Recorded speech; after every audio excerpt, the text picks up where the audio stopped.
लोग पिकनिक मनाने के लिए यहाँ आते रहते थे। कुछ दिन से पहले दरिया में सैलाब आ जाने की वजह से शहर का बेहतर हिस्सा पानी में डूब जाया करता था, जिससे बहुत सा जानी और माली नुकसान होता था। लेकिन फिर यहाँ दरिया के साथ साथ बंद बनाकर उस पर यह सड़क तामीर कर दी गई। उस बंद की तामीर से न सिर्फ शहर को हर साल आने वाले सैलाब की तबाहकारियों से बचा लिया गया, बल्कि ये सड़क तामीर हो जाने से शहर के दरमियान फासले भी कम हो गए हैं। ये सड़क यतीम खाने वाले चौक पर बुज़दान रोड से जा मिलती है। उस्मान शाहपरी को बता रहा था और शाहपरी दाईं तरफ जंगल और दरिया की तरफ देखने लगती और कभी बाईं तरफ आबादी की तरफ। आबादी सड़क से तकरीबन 50 गज हटकर थी और खासी गुंजान थी। सड़क पर दोनों तरफ से ट्रैफिक जारी था। उस ट्रैफिक में ज्यादातर बसें और माल बरदार ट्रक शामिल थे, जो शहर की पुरहुजूम सड़कों पर जाने की बजाय शहर के बाहर से होते हुए अपने अपने अड्डे की तरफ चले जाते थे। उस्मान ने एक जगह गाड़ी रोक ली और बाईं तरफ इशारा करते हुए बोला, वो फिल्म स्टूडियो है, यहाँ फिल्में बनती हैं। वो चलने में खामोश रहा, फिर बोला, अगर तुम फिल्मों में काम करना चाहो तो मेरे कुछ ताल्लुकात हैं इंडस्ट्री में। तुम हीरोइन बनकर लाखों दिलों पर राज कर सकती हो। हीरोइन? शाहपरी ने हैरत से उसकी तरफ देखा। हाँ, तुम में हीरोइन बनने की तमाम तर सलाहियतें मौजूद हैं। उस्मान बोला, हमारी इंडस्ट्री की हीरोइनें माशाल्लाह ऐसी हैं कि जिस जगह डांस करती हैं वो जगह जमीन में दंस जाती है। और तुम तो स्मार्ट हो, हसीन हो, तुम तो देखते ही देखते शहरत की बुलंदियों पर पहुंच जाओगी और लोग तुम्हारी एक झलक तक देखने को तरसा करेंगे। मगर मुझे तो डांस नहीं आता, शाहपरी ने कहा। यार डांस आता ही किसे है? उस्मान ने मुस्कुराते हुए कहा। हीमर की बेमानी उछल कूद पर लोग सीटियां बजाते हैं और दाद देते हैं। वैसे तुम चंद रोज में डांस सीख सकती हो। हीरोइन बाद में बनूंगी, पहले वो काम जिसके लिए हम यहाँ आए हैं। शाहपरी ने उसकी तरफ देखते हुए कहा, ओ हाँ, वो काम तो पहले होना चाहिए। उस्मान ने कहते हुए गाड़ी आगे बढ़ा दी। तकरीबन 1 फरलांग का फासला तय करने के बाद उसने एक बार फिर गाड़ी रोक ली और बाईं तरफ इशारा करते हुए बोला, वो बाउंड्री वाल देख रही हो?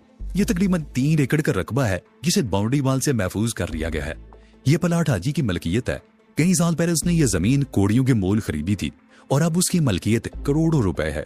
उसे कई पार्टियां उस प्लाट की रिया पर दे चुकी हैं, लेकिन आज उसे फरोख्त नहीं करना चाहता। वो यहाँ फिल्म स्टूडियो बनाना चाहता है क्योंकि अब उसे भी फिल्मों से कुछ दिलचस्पी पैदा हो गई है। लेकिन जो सूरत पैदा हुई है उसके पेश नजर मैं समझता हूँ कि उसकी ये हसरत पूरी नहीं हो सकेगी। शाहपरी उस तरफ देख रही थी। खासा वसीउ अरीज रकबा था जिसे ऊंची 4 दीवारी ने घेर रखा था। 4 दीवारी में एक बहुत बड़ा गेट था जिसके अंदर की तरफ एक कमरा बना हुआ था। उसके आसपास शीशम के कुछ दरख्त भी थे और 2 आदमी दरख्तों के नीचे चारपाइयों पर बैठे हुक्का पी रहे थे। प्लाट का बीस्तर हिस्सा छोटी छोटी झाड़ियों और घास से हटा हुआ था। दाईं तरफ जरा आगे एक मुख्तसर सा मकान भी नजर आ रहा था। कांटे नुमा ये मकान दूर से खासा खूबसूरत लग रहा था। दरख्तों के नीचे वो कांटे दिख रही हो। उस्मान ने कांटे की तरफ इशारा करते हुए कहा, उसके नीचे एक तय खाना भी है। माल उसी तय खाने में भरा हुआ है और वो 2 आदमी जो चारपाइयों पर बैठे हुक्का पी रहे हैं 24 घंटे यहाँ रहते हैं। ये बदाए नहते नजर आ रहे हैं, लेकिन इनके पास जदीद तरीन असला मौजूद है। शाहपरी बड़ी गहरी नजरों से इतराफ का जायजा ले रही थी। उस प्लाट के दोनों तरफ गलियां थी और आबादी गुंजान थी। पिछली तरफ भी आबादी थी। आबादी के सामने वाले रुख पर 12-14 फुट चौड़ी सड़क थी। सड़क के उस तरफ कच्ची जमीन थी जिस पर घास और खुदरू झाड़ियां उगी हुई थी और शीशम के दरख्त भी नजर आ रहे थे। उससे आगे सड़क वाली घाटी शुरू हो जाती थी। शाहपरी एक और चीज देखकर चौंक गई। मांद वाली सड़क की ढलान पर दरख्तों के नीचे 2-3 चूलदारियां लगी हुई थी। 3 औरतें और 3-4 नंग दड़न बच्चे भी नजर आ रहे थे। ये कौन लोग हैं? शाहपरी ने चूलदारियों की तरफ देखते हुए पूछा। कुल खाना बदोश है जिन्होंने यहाँ डेरा जमा रखा है, उस्मान ने कहा। खाना बदोशा के उस डेरे को देखकर शाहपरी के ज़हन में एक और ख्याल उभरा था, लेकिन उसने उस्मान के सामने अपने ख्याल का इजहार नहीं किया। उस कॉटेज के सामने खूबसूरत लान भी बना हुआ है। क्या कॉटेज में कोई रहता भी है? शाहपरी ने पूछा। हाजी के घर वाले या दूसरे रिश्तेदार पिकनिक के लिए दरिया पर आते रहते हैं। वो लोग उस कॉटेज में रात गुजारते हैं। लेकिन जब से हाजी के खिलाफ हंगामे शुरू हुए हैं उसने सबको इस तरफ आने से मना कर दिया है। 2 महीनों से यहाँ कोई नहीं आया। अलबत्ता ये चौकीदार मुस्तकिल यहाँ रहते हैं। ठीक है, चलो अब चलते हैं, शाहपरी ने कहा। इंस्पेक्टर उस्मान ने इंजन स्टार्ट करके गाड़ी वापस मोड़ ली। फिल्म स्टूडियो से जरा आगे निकलने के बाद उसने गाड़ी जंगल भरी सड़क पर नीचे उतार कर दरख्तों के नीचे रोक ली। ये बड़ा अच्छा पिकनिक पॉइंट है, कुछ देर यहाँ बैठकर वापस चलते हैं। उस्मान इंजन बंद करके अपनी तरफ का दरवाजा खोलकर नीचे उतर आया। शाहपरी भी नीचे उतर आई। उस जगह खासी रौनक थी। जगह जगह घास पर लोगों की पूरियां बैठी हुई थी। बच्चे एक दूसरे के पीछे दौड़ रहे थे। दरख्तों के नीचे जगह जगह लकड़ी और कंक्रीट के बेंच भी रखे हुए थे जिन पर लोग बैठे हुए थे। दरख्तों की इख्तिताम पर दरिया पर एक लंबा चौड़ा घाट सा बना हुआ था जहाँ चप्पू वाली कश्तियां मौजूद थी। वार्ड पर भी लोगों का रश लगा हुआ था। लोग कश्तियों पर बैठने के लिए अपनी बारी का इंतजार कर रहे थे। दरख्तों के नीचे चाय, नान, छोले और खाने पीने की अशिया के कई ठेले भी खड़े थे। वो दोनों एक बेंच पर बैठ गए। कुछ देर बाद उस्मान एक थैले से चाट की 2 प्लेटें ले आया। एक प्लेट उसने हाथ में रखी और दूसरी शाह परी की तरफ बढ़ा दी। शाह परी को बुड़के का नकाब उतारना पड़ा। उसकी ऊँटों पर खफीफ सी मुस्कुराहट थी। तुम अफगानिस्तान की रहने वाली हो और तुम्हें यहाँ आए हुए ज्यादा अरसा भी नहीं हुआ, लेकिन तुम उर्दू बहुत अच्छी बोल लेती हो। उस्मान ने उसकी तरफ देखते हुए कहा। अफगानिस्तान की सरहद पार करते ही मुझे ये एहसास हो गया था कि सरहदी इलाके से आगे कोई मेरी जबान नहीं समझ सकेगा। यह एक जबान ऐसी है जो हर जगह बोली और समझी जाती है, इसलिए मैंने अपनी तमाम तर तवज्जो इस जबान को सीखने पर मबजूल कर दी। उर्दू वैसे भी बड़ी अच्छी जबान है, बड़ी शरीनी है इसमें। मुझे ये जबान अच्छी लगी थी इसलिए जल्दी सीख गई। लेकिन सवाल ये पैदा होता है कि तुम अपना वतन छोड़कर क्यों आई? उस्मान ने उसके चेहरे पर नजरें जमाते हुए कहा। या अगर तुम अच्छे हाथों में होती तो कोई बात भी होती। क्यों? शारिक अच्छा आदमी नहीं है क्या? शाह परी बोली। शारिक बेहैसियत इंसान बहुत अच्छा आदमी है, लेकिन वो चंद दमों को खामोश हुआ, फिर बोला, लेकिन वो जो कुछ कर रहा है अच्छा नहीं कर रहा।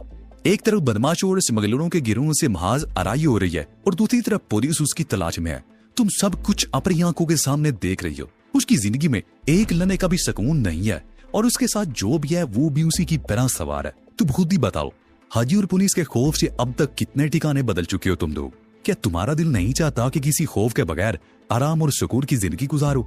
हर लम्हे खौफ ज़हन पर सवार है। किसी भी वक्त किसी तरफ से आने वाली गोली तुम्हारी जिंदगी का खात्मा कर सकती है।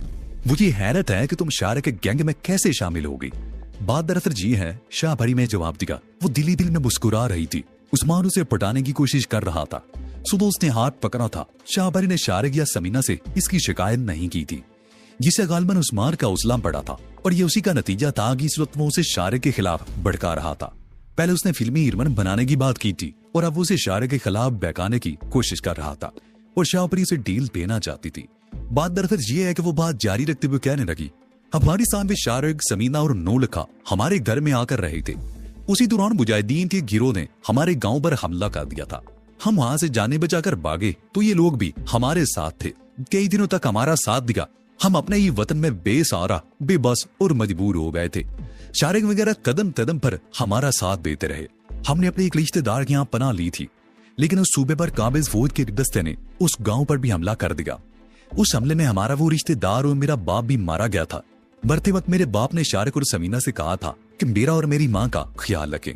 मेरी माँ को बिच्छू ने डस दिया। बहुत ही जहरीला बिच्छू था, वो मर गई। शारिक वगैरह मुझे साथ लिए फिरते रहे। कई बार इनका मौत से सामना हुआ, लेकिन इन्होंने कदम कदम पर मेरी हिफाजत की। सरहद पार करने से पहले शारिक ने मुझे कह दिया था कि अगर मैं चाहूं तो अफगानिस्तान में किसी अपने रिश्तेदार के पास जा सकती हूँ, लेकिन मेरा वहां कोई नहीं था। इसके अलावा मैं उस खून खराबे से भी निकलना चाहती थी, इसलिए मैं इनके साथ आ गई और यहाँ आकर भी खून खराबे में ही उलझ गई। उस्मान ने कहा, लेकिन तुमने इसका साथ छोड़ने की कोशिश क्यों नहीं की? एक मरतबा कोशिश की थी, शाह परी ने दिली दिल में मुस्कुराते हुए जवाब दिया। उस्मान खुजदा जा रहा था। ये मालूम होने के बाद कि शारिक और उसके साथी मफरूर हैं और तभी लड़ते थे पुलिस को मतलूब है, तो मैंने इनका साथ छोड़ने की कोशिश की थी। लेकिन शारिक ने मुझे धमकी दी कि अगर मैंने ऐसा किया तो वो मुझे पुलिस के हवाले कर देगा, क्योंकि एक तो मेरे पास पासपोर्ट या ऐसी कोई चीज नहीं, दूसरी इस मुल्क में आते ही मैं इनके साथ कत्ल की चंद और वारदातों में मुलव्वस हो गई थी। गो कि उनमें अमनी तौर पर मेरा कोई हिस्सा नहीं था, लेकिन मैं इनके साथ तो थी। गोया तुम चाहती हो कि हर किस्म के खौफ से आजाद होकर अमन और सुकून की जिंदगी गुजारो। उस्मान ने उसके चेहरे पर नजरें जमाते हुए कहा। ये ख्वाहिश तो हर शख्स की है, शाह परी ने जवाब दिया। ठीक है, मैं इस सिलसिले में कुछ सोचूंगा, लेकिन शारिक या समीना वगैरह को इन बातों की हवा नहीं लगनी चाहिए। उस्मान ने कहा। मैं उनसे ऐसी कोई बात क्यों करने लगी? शाह परी बोली। तुम फिक्र मत करो, मैं ऐसा बंदोबस्त करूंगा कि शारिक तुम्हारा कुछ नहीं बिगाड़ सकेगा और तुम इस शहर में आजादी और सुकून की जिंदगी गुजारोगी। उस्मान ने कहा। मेरा ख्याल है अब चलना चाहिए, खासी देर हो गई है। शाह परी अपनी जगह से उठते हुए बोली। हाँ चलो, अभी तुम्हें कले की सैर भी करानी है। उस्मान भी उठ गया। उसने जाट वाले को पैसे दिए और शाह परी के साथ कार की तरफ चलने लगा। उसने शाह परी का हाथ पकड़ लिया था और शाह परी ने कोई एतराज नहीं किया था। कार में बैठते हुए शाह परी उसकी तरफ देखकर मुस्कुरा रही थी और उसकी ये मुस्कुराहट इंस्पेक्टर उस्मान का हौसला बढ़ा रही थी। शाह परी ने ये तजवीज पेश की कि किले की सैर किसी और दिन की जाए। यादव उस्मान से एक शानदार रेस्टोरेंट में ले आया, जहां उन्होंने पुरतकल्लुफ खाना खाया और फिर घर के लिए रवाना हो गए। जब वो घर पहुंचे तो 4:30 बजे थे। उस्मान के दिल में इस वक्त भी हल्का सा खौफ था कि शाह परी उसके खिलाफ कोई बात ना कर दे, लेकिन ऐसा नहीं हुआ। शाह परी हंस हंस कर उससे बातें कर रही थी। चाय पीने के बाद 5:30 बजे के लगभग उस्मान चला गया। उसने कहा था कि अब वो सुबह आएगा। उसके जाने के बाद शाह परी ने उन्हें हाजी के बंद रोड वाले अड्डे के बारे में तफसील से बता दिया। आखिर में वो कह रही थी, पिछले 2 मौकों पर मैं और समीना 1 अरबा इस्तेमाल कर चुकी हैं, लेकिन मेरा ख्याल है कि हाजी ने अपने आदमी को अलर्ट कर दिया होगा और इस मर्तबा हमारा वो हरबा कामयाब नहीं हो सकेगा, बल्कि ऐन मुमकिन है कि हम लोग खुद ही फंस जाएं। वैसे मेरे जहन में एक तरकीब है। वो क्या? शारिब ने सवाल किया रिया उसे उसकी तरफ देखा। हाजी के अड्डे के सामने बद रोड की दुकान पर खाना बदोशों ने डेरा लगा रखा है। शाह परी कहने लगी, क्या हम भी खाना बदोश बनकर आसपास डेरा ना लगा दे? इस तरह डेरे तक हमारी रसाई आसानी से हो जाएगी। तजवीज तो बहुत माकूल है, शारिक बोला, लेकिन क्या ये बेहतर ना होगा कि नया डेरा लगाने की बजाय उस डेरे वालों से कुछ मामला तय कर लिया जाए? क्या मतलब? समींदर ने उसे घूरा। डेरे वालों को पैसे देकर वहां से रुखसत कर दिया जाए और डेरे में उनकी जगह हम ले लें। शारिक ने कहा, क्या वो मान जाएंगे? समीना बोली, उन्हें फटी हुई छूसदारियों की माकूल कीमत मिल जाएगी तो वो इनकार नहीं करेंगे। मेरा ख्याल है सुबह सवेरे तफैल को वहां भेज दिया जाए जो ये मालूम करेगा कि डेरे वाले क्या करते हैं। शारिक ने कहा, ठीक है। समीना ने कहा, बात मेरी समझ में आ रही है। अगर वो लोग डेरा हमारे हाथ फरोख्त कर दे तो हमारा काम तो आसान हो जाएगा। सुबह का इंतजार क्यों करती हो? 9 लखा बोला, तफैल को अभी भेज दो, वो शाम तक मालूम कर लेगा कि डेरे वाले क्या करते हैं। ठीक है, तफैल को बुलाओ, मैं भी उसे भेजता हूँ, शारिक बोला। तफैल इस वक्त सौदा वगैरह लेने के लिए बाजार गया हुआ था, लेकिन 15-20 मिनट बाद वो जैसे ही आया, शारिक ने उसे बुला लिया। तुम सारे काम छोड़ दो और इसी वक्त बंद रोड चले जाओ। कोड़ेशाह से आगे वाले चौक से तुम्हें टैक्सी या रिक्शा मिल जाएगा, शारिक ने कहा। बंद रोड पर कोई मेला लगा हुआ है? तफैल ने हंसते हुए कहा। शारिक बोला, फिर शाह परी की तरफ रुख करके कहने लगा, इसे अच्छी तरह समझा दो कि मेला कहाँ लगा हुआ है। शाह परी भी हंस पड़ी। फिर वो तफैल को समझाने लगी कि उसे कहाँ जाना है। जी समझ गया, तफैल ने कहा। फिल्म स्टूडियो के कई भी वो जगह है, मैं जब रिक्शा चलाता तो जो कई मरतबा उस तरफ जा चुका हूँ। वो रकमा तो बहुत अरसे से किसी ने दीवार लगाकर घेरा हुआ है। बिल्कुल वही जगह है, शारिक बोला। उसके सामने सड़क की ढुलान पर खाना बदोशों ने कोई डेरा लगा रखा है। तुमने मालूम करना है कि वो क्या काम करते हैं और उनके डेरे पर कितने लोग हैं, और ये कि वो लोग कब से उस जगह डेरा लगाए हुए हैं। अच्छा जी, तफैल ने जवाब दिया। आप फिक्र ही ना करे, मैं सब कुछ मालूम करके आऊंगा। वापिस तो आ जाओगे ना? 9 लखे ने उसे घूरा। क्यों नहीं जी, आऊंगा, तफैल मुस्कुराया। आप लोगों को छोड़कर मैंने जाना कहाँ है? बस तो अब फिर रफू चक्कर हो जाओ। और सुनो, जेब में पैसे हैं या नहीं? शारिक बोला। लो ये रख लो, रास्ते न कहीं बेला लगा हुआ तो वो भी देखते आना। उसने 100 के 2-3 नोट तफैल की तरफ बढ़ा दिए। तफैल ने नोट लेकर जेब में डाले और कमरे से निकल गया। तफैल की वापसी रात 10 बजे हुई थी और वो वाकई सब कुछ मालूम करके आया था। तफैल की रिपोर्ट के मुताबिक उस डेरे में 3 मर्द, 3 औरतें और 2 बच्चे थे। एक आदमी बारी बरकम और एक अधेड़ उम्र था। काद कबरे छोटा और सारे के बाल बहुत करीने से तराशे हुए थे। तफैल उस शख्स का जोर या बताया था वो 9 लखे से किसी हद तक मिलता जुलता था। दूसरा आदमी जनाब कामत और सेहतमंद जिस्म का मालिक था। रंग इतना गहरा था कि उस पर कालेपन का शुबा होता था। कदू कामत के हिसाब से ये शख्स उस्मान से मिलता जुलता था। और तीसरे आदमी का जो लिया बताया गया वो खुद तफैल से मिलता जुलता था। एक की उम्र 32 के करीब और तीसरी की उम्र 20-22 साल रही होगी। दोनों बच्चे उस औरत के थे जिसकी उम्र 32 के करीब थी।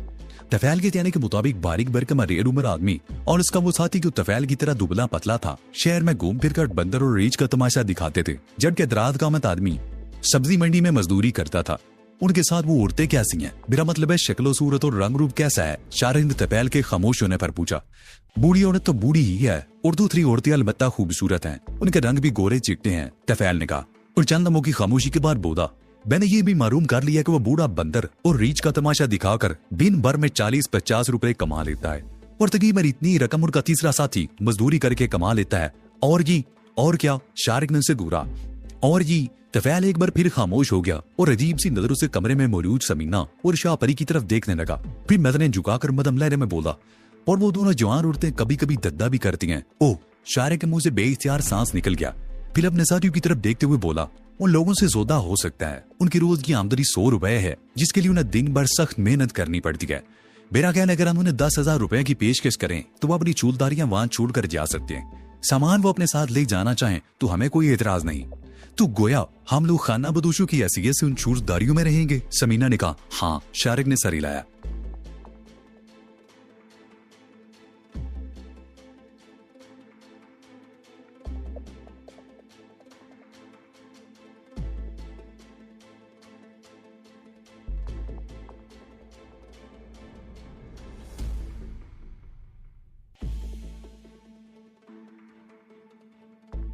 तो ये थी आज की स्टोरी। आपको ये वीडियो कैसी लगी कमेंट में बताएं और हमारा चैनल सब्सक्राइब कर दे, साथ ही बेल आइकन भी दबा दें।